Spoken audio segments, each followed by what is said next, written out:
এখন যে নতুন ওয়ার্ডটি নিয়ে আলোচনা করব সে ওয়ার্ডটি হচ্ছে লেজিসলেটর। লেজিসলেটর শব্দের বাংলা অর্থ বিধানকর্তা, আইন প্রণেতা, আইনকর্তা, ব্যবস্থাপক। লেজিসলেটর শব্দটি নাউন, সিনোনিম বা সমার্থক শব্দ।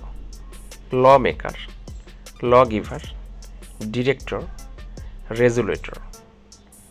Sentence: As a legislator, you were very much conservative.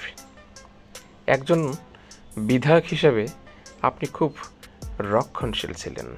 তো ভিউয়ার্স, লেজিসলেটর শব্দটি ল রিলেটেড। আইন প্রণেতাকে ইংলিশে লেজিসলেটর বলা হয়। তো আজকের ভিডিওটা এতটুকুই। ধন্যবাদ।